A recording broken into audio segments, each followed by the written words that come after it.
So hello guys. Well 2024 almost and होने वाला है और एनिमे फैंस के लिए ये साल काफ़ी ज़्यादा शानदार रहा। स्पेशली बात की जाए अगर न्यू टाइटल्स की, तो इस साल हमें काफ़ी सारे शानदार न्यू टाइटल्स देखने को मिले, जिनमें सबसे पॉपुलर निकल के आता है प्रॉबेबली दान दा दान, जिनको तुम में से मैक्सिमम लोगों ने फॉलो किया ही होगा। And it was one of my most anticipated projects of this year and I have to say that it did live up to my expectations. So well, आज के इस वीडियो में मैं दान दा दान से रिलेटेड अपना स्पॉइलर फ्री रिव्यू तुम साथ शेयर करने वाला हूँ कि मुझे इसका सीजन 1 इन जनरल कैसा लगा, और इन केस अगर तुमने इसे चेकआउट नहीं किया है तो तुम्हें इसे चेकआउट करना भी चाहिए या फिर नहीं। सो ये वीडियो सच में काफ़ी ज़्यादा इंटरेस्टिंग होने वाली है। Without wasting any more time शुरू कर लेते हैं आज के इस अमेजिंग वीडियो को। शुरुआत करते हैं एनीमे के बेसिक प्लॉट के साथ। हमें इंट्रोड्यूस कराया जाता है आयासे मोमो और केन ताकाकुरा से, जो दोनों एक दूसरे से काफ़ी ज़्यादा डिफरेंट निकल के आते हैं। आयासे बिलीव करती है कि घोस्ट एग्जिस्ट करते हैं, घोस्ट रियल होते हैं, वहीं केन बिलीव करता है कि एलियंस एग्जिस्ट करते हैं, एलियंस रियल होते हैं। Now this argument and trying to prove each other wrong led to Ayase visiting a location associated with aliens and Ken visiting one associated with ghosts. But इन दोनों characters को ये नहीं पता होता है कि ये ट्रिप उनकी लाइफ को हमेशा के लिए चेंज कर देगा। और कुछ ही इसी तरीके से दान दा दान का प्लॉट हमें आगे प्रोग्रेस होते हुए नजर आता है, जहाँ दान दा दान हमें एक एक्शन शॉनन कॉमेडी एनीमे देखने को मिला, जिसके फर्स्ट सीजन के अंदर 12 एपिसोड्स मौजूद थे। Now straight up this anime was right up my alley. इस एनीमे के अंदर हमने बहुत ही सारे बेहतरीन किस्म के कॉन्सेप्ट्स देखे हैं और काफ़ी ज़्यादा ये एनीमे हमें वियर्ड देखने को मिला है, ओवर द टॉप देखने को मिला है। और उन सब के मामले में अगर तुम उस तरीके के एनीमे शोज़ में इंटरेस्टेड हो तो दान दा दान डेफिनेटली कह सकते हो कि एकदम इस कॉन्सेप्ट को नेल कर देता है। हमें ghost, alien, Japanese folklores, over the top comedy और कुछ बहुत सारे शानदार जापानीज़ रेफरेंसेस देखने को मिलते हैं इस शो के अंदर, जो इस शो को बहुत ही ज़्यादा बढ़िया ट्रीट बना देता है एनीमे फैंस के लिए। स्पेशली अगर देखा जाए तो इसकी कॉमेडी हमें काफ़ी ज़्यादा हिलेरियस देखने को मिली है। इसकी कॉमेडी एक्चुअली में काफ़ी ज़्यादा ब्रिलियंट है, जो काफ़ी अच्छे तरीके से टाई इन होती है इसके एक्शन सीक्वेंसेस और इसके इमोशनल मोमेंट्स के साथ भी। जिस मामले में अगर देखा जाए तो दान दा दान कह सकते हो कि एक परफेक्ट पैकेज निकल के आता है, जिसके अंदर हर वो कह सकते हो कि एस्पेक्ट मौजूद है जो किसी एनीमे को शानदार बना सकता है। और साथ ही साथ इसका जो हमें ओवर द टॉप वाला नेचर देखने को मिला है ना, इसी वजह से इसके अंदर काफ़ी सारी वियर्ड एलिमेंट्स भी मौजूद हैं। ये शो हमें बहुत ही ज़्यादा वियर्ड देखने को मिला है और वो वियर्डनेस कह सकते हो कि इसके फर्स्ट एपिसोड से ही मौजूद है, तो तुम्हें आइडिया लग जाएगा कि तुम किस चीज़ में घुस रहे हो। And if it doesn't put you off then it's going to be one hell of a ride for you as well. Now show को एनिमेट किया है साइंस सारू ने, और तुम लोग जानते ही हो कि ये स्टूडियो बहुत ही ज़्यादा क्रिएटिव तरीके के शोज़ हमें लाके देता रहा है, और उस मामले में दान दा दान भी बिल्कुल भी पीछे नहीं हटता है। दान दा दान की एनिमेशन क्वालिटी हमें बहुत ही ज़्यादा शानदार देखने को मिली है। विजुअली एनीमे काफ़ी ज़्यादा स्टनिंग है और अगेन काफ़ी ज़्यादा क्रिएटिव निकल के आता है।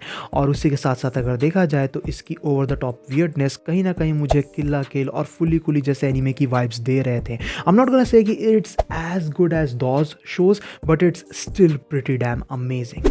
इसके अलावा अगर बात की जाए तो इसकी जो कास्ट है ना, ओवरऑल इन जनरल जो हमें कैरेक्टर्स देखने को मिले हैं दान दा दान के, वो बहुत ही ज़्यादा लाइकेबल निकल के आते हैं। ये कैरेक्टर्स बहुत ही ज़्यादा ओवर द टॉप है, ये कैरेक्टर्स भी काफ़ी एनिमेटेड फील होते हैं, और वही चीज़ इस शो को और भी ज़्यादा इंटरेस्टिंग बना देती है, क्योंकि इन कैरेक्टर्स में तुम काफ़ी ज़्यादा इमर्स्ड हो जाते हो, इन कैरेक्टर्स की लाइफ में तुम काफ़ी ज़्यादा इमर्स्ड हो जाते हो।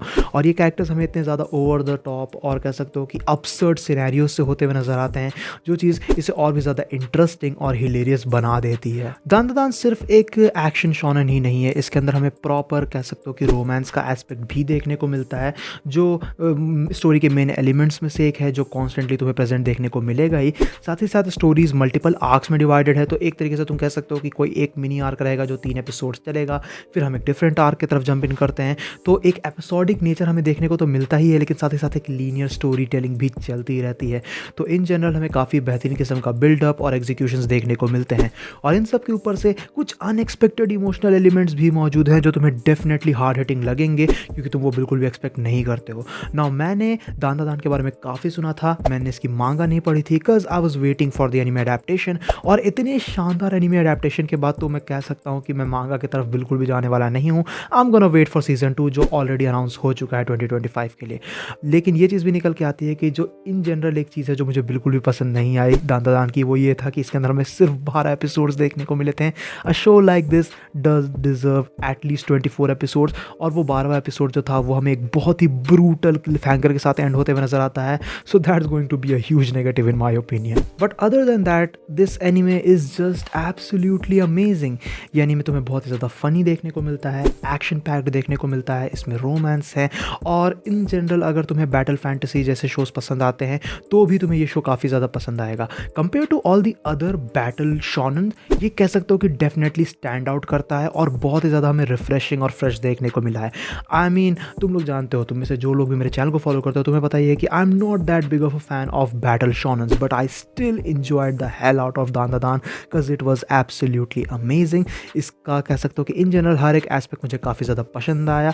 इसकी एक्शन सीक्वेंसेस काफ़ी शानदार थे, इसकी म्यूज़िक काफ़ी हमें शानदार देखने को मिले थे, इसके कैरेक्टर्स काफ़ी ज़्यादा लाइकेबल है और इन जनरल जो जापानीज़ फोल्कलोर से रिलेटेड हमें रेफरेंसेस वगैरह देखने को मिलते रहते हैं और इन जनरल जो जापानीज़ मीडिया से रिलेटेड हमें कह सकते हो कि पैरोडिंग रेफरेंसेस देखने को मिलते हैं कॉमेडी के लिए, वो भी बहुत ही ज़्यादा जीनियस तरीके से पोर्ट्रे किए गए हैं और पेसिंग भी काफ़ी फास्ट है। हर एपिसोड काफ़ी ज़्यादा जल्दी ख़त्म हो जाता है, तुम्हें पता भी नहीं चलेगा।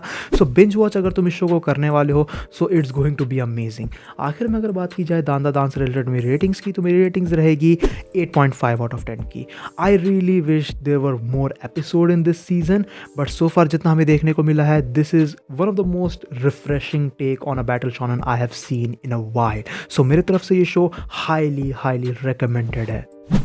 सो गाइज़ ये थी वीडियो दान दान से रिलेटेड। तुम्हें से जिन लोगों ने भी ये एनीमे कंप्लीट किया, सीज़न 1 कंप्लीट किया, जो तुम्हें से मैक्सिमम लोगों ने देखा ही होगा, नीचे कमेंट सेक्शन में तुम लोग अपने ओपिनियंस भी मुझे बता सकते हो। मांगा readers without spoiling anything please do let me know कि ये क्या हमें कह सकते हो कि इतना ही ज़्यादा कंसिस्टेंट और बेहतरीन देखने को मिलेगा आगे सीजन में भी, because I have high expectations now from season 2 as well, because season 1 was brilliant. Video अगर तुम्हें पसंद आई है तो वीडियो को अपना थम्स अप देना, दोस्तों के साथ शेयर करना, चैनल पर इनकेस अगर कहीं से भी नया हो तो चैनल को जरूर से सब्सक्राइब भी कर लेना। तो मुझे इंस्टाग्राम पे भी चेकआउट कर सकते हो, link is in the description. मैं मिलता हूँ तुमसे ऐसे किसी नेक्स्ट वीडियो में। Till then bye, stay tune, stay awesome.